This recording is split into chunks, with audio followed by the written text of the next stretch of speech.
చాలా బాధాకరమైన విషయం నేను మీకు చెప్తున్నాను. It's not a joke thing. మాకు ఒక బీయింగ్ ఎ పేరెంట్స్గా, మేము ఒక బ్రదర్గా, అంటే ఒక మా ఫ్యామిలీస్ కూడా ఉన్నాయి కదా, అట్లా మేము చూస్తున్నాం, మరి ఈ ఆడపిల్లలు ఇంత అదైపోతున్నారు ఏందని చెప్పేసి బాధ అనిపిస్తుంది మాకు.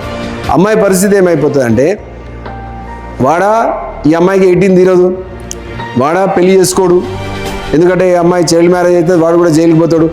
పోయి వచ్చినా కూడా అమ్మాయి నా ఇష్టంతో నేను పోయినా అన్నా కూడా 18 సంవత్సరాల దాకా నీ ఇష్టం లేదు, మన్ను లేదు. నువ్వు ఖచ్చితంగా పేరెంట్స్ ఇష్టం ఉంటేనే అది, లేదనుకుంటే నువ్వు పోవడానికి వీల్లేదు. కిడ్నాప్ కేసు అవుతుంది. నా ఇష్టంతో పోయినా అన్నా కూడా కిడ్నాప్ కేసు అవుతుంది. ఖచ్చితంగా ఎవరు తీసుకుపోయినా, వాడు మైనర్ అయినా సరే, మేజర్ అయినా సరే, వాడు 100% జైలుకి పోవాల్సిందే.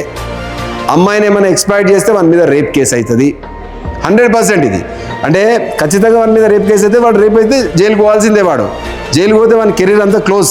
ఇక అంటే అమ్మాయిలకు సంబంధించిన దీని పోక్సో చట్టం అంటాం. ఈ పోక్సో చట్టం కింద ఎంత చాలా కఠినమైన చట్టం అంటే ఇది పోక్సో చట్టము.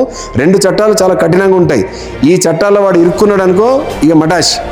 ఒకటి పోక్సో చట్టం ఉంటుంది, ఇంకొకటి NDPS గంజాయికి సంబంధించి చెప్పిండొచ్చు సార్ వాళ్ళు. ఆ గంజాయికి సంబంధించిన NDPS చట్టం ఉంటాయి. ఈ 2 చాలా డేంజరస్ థింగ్.